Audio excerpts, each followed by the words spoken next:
আচ্ছা, আপনি কি এমন একটা ভিডিও তৈরি করতে চান যেখানে কিনা আপনি একাই ২-৩টা ক্যারেক্টার প্লে করবেন, সেটাও কিনা একই ফ্রেমে? জানি অনেকেই বলবেন এই জিনিসটা পুরাতন হয়ে গেছে, কিন্তু আমি যেটা দেখাই সেটা একটু দেখুন।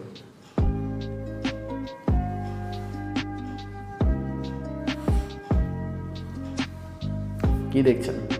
আমার ২টা ক্যারেক্টার আমার ২ পাশে এসে দাঁড়িয়েছে এবং কিনা তারা কিন্তু আমার পিছনে চলে গিয়েছে। আমরা সাধারণত যে ভিডিওগুলো দেখি সেগুলোতে হচ্ছে গিয়ে একই ফ্রেমে থাকে ঠিক, বাট ফ্রেমটা কাট করা, মানে হচ্ছে ও এখানে বা এখানে, বাট আমার যে 2টা ক্যারেক্টার সেগুলো কিন্তু আমার পিছনে।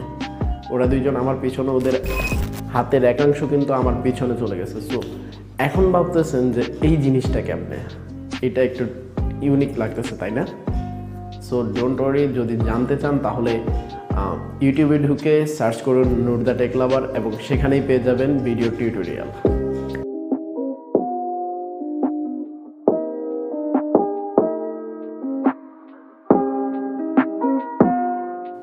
ভিডিওর শুরুতে যে ভিডিওটা দেখলেন এটা মূলত আমি প্রমোশনাল ভিডিও হিসেবে তৈরি করেছি ফেসবুকের জন্য। তো এই ভিডিও কিভাবে তৈরি করলাম সেটা দেখার জন্য যারা ফেসবুক গ্রুপ থেকে এসেছেন অথবা সার্চের মাধ্যমে ভিডিওটা খুঁজে নিয়েছেন তাদের সবাইকে জানাই স্বাগতম। আসসালামু আলাইকুম ভিউয়ার্স, আমি নুর আলম নোমান, আপনারা দেখছেন নূর দ্য টেক লাভার। তো আজকের এই ভিডিওতে আমি দেখাবো হচ্ছে কিভাবে ক্লোন ইফেক্ট তৈরি করতে হয় এবং কি ইফেক্টটা কিভাবে রিয়েলিস্টিক একটা ভাইব দিতে হয়। আমরা যারা আগের ক্লোন ইফেক্টগুলো দেখিয়েছি সেগুলো হচ্ছে গিয়ে ফ্রেম, যে বিষয়গুলো থাকে, ফ্রেমটা দেখা যায় একটা জায়গায় কাট করা থাকে, দেন আরেকটা ফ্রেম, সেটা কিন্তু এক্সপোজারের মাধ্যমে বোঝা যায়। কিন্তু এই ভিডিওতে ওইটা কিন্তু একদমই বোঝা যাচ্ছে না। সো কীভাবে তৈরি করলাম সেটাই দেখাচ্ছি এখন। তো আমরা এই ক্লোন ইফেক্টটা তৈরি করব হচ্ছে গিয়ে ক্যাপকাট সফটওয়্যারের মাধ্যমে, যেটা কিনা বেশ ওয়েল নোন একটা সফটওয়্যার। আমি ক্যাপকাটে প্রবেশ করলাম প্রথমে, তারপর হচ্ছে গিয়ে এখান থেকে নিউ প্রজেক্টে ক্লিক করতে হবে। তারপর আমি যে ভিডিওটা এডিট করব, মানে যে ভিডিওটা ক্লোন ইফেক্ট করব, ওইটাতে ক্লিক করে ভিডিওটাকে অ্যাড করতে হবে। ভিডিও তো অ্যাড করা হলো, এবার হচ্ছে গিয়ে কাট করার পালা।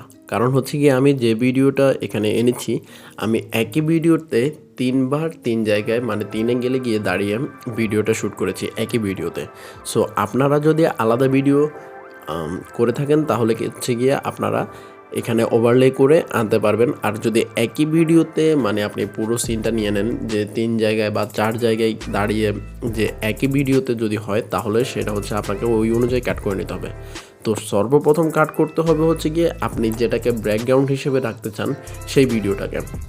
তো আমি অলওয়েজ প্রিপেয়ার করব হচ্ছে গিয়ে ব্যাকগ্রাউন্ডে একেবারে পিছনে, যদি ধরুন আমার মতো যদি সামনে পিছনে কেউ একটা ভিডিও তৈরি করেন, তাহলে পিছনে যে থাকবে সেই ভিডিওটাকে, আপনার সেই অংশটাকে ব্যাকগ্রাউন্ড সিলেক্ট করবেন, প্রথম লেয়ার হিসেবে সিলেক্ট করবেন। যেমনটা আমার এখানে আমি প্রথম লেয়ার হিসেবে এই ভিডিওটাকে সিলেক্ট করছি। দেখুন আমি শুরু থেকে কাট করে নিচ্ছি। এখানে আমি এখান থেকে হেঁটে যাব, তো প্রথম অংশটা ডিলিট করে দিলাম।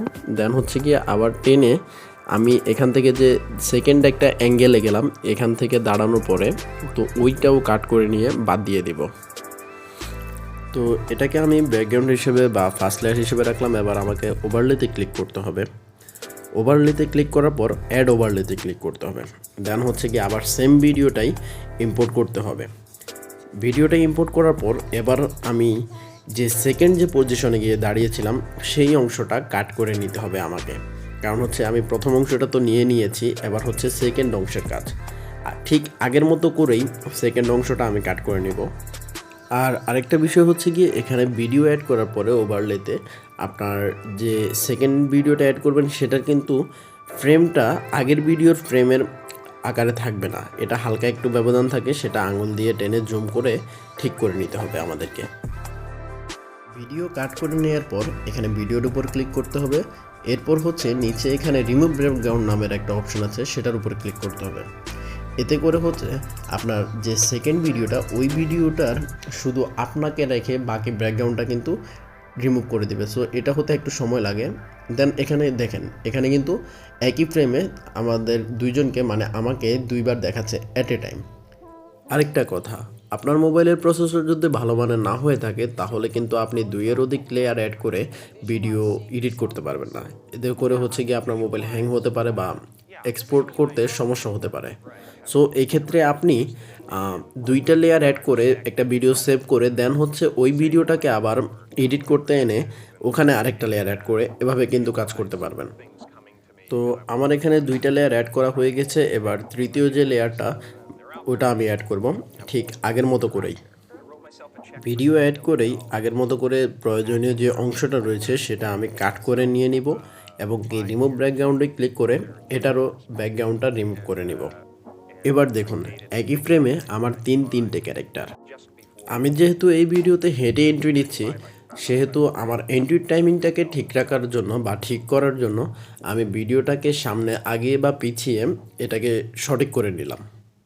সো আপনি যদি এরকম হেঁটে এন্ট্রি নেন তাহলে কিন্তু এই জিনিসটা একটু লক্ষ্য করবেন যে আপনার এন্ট্রি টাইমিংটা ঠিকমতো হচ্ছে কি না। তো সব কিছু ঠিকঠাক নিয়মে করে নিয়ে তারপর ভিডিওটাকে এক্সপোর্ট করে ফেলুন এবং আপনার এডিট শেষ। তো এই ছিল ক্লোন ইফেক্টের টিউটোরিয়াল। দুঃখিত আমার সেকেন্ডারি ডিভাইসটা ডেড হয়ে যাওয়ার কারণে আমাকে স্ক্রিন রেকর্ড দিয়ে আপাতত কাজ চালাতে হচ্ছে। সো জানি না আসলে কার কতটুকু অসুবিধা হয়েছে স্ক্রিন রেকর্ডের কারণে। ইনশাল্লাহ পরবর্তীতে আবার সেকেন্ডারি ডিভাইস আসলে তখন আবার সুন্দর করে ভিডিওগুলো উপস্থাপন করতে পারবো আপনাদের সামনে। তো সেই সময় পর্যন্ত সবাই ভালো থাকুন, সুস্থ থাকুন। আল্লাহ হাফেজ, আসসালামু আলাইকুম।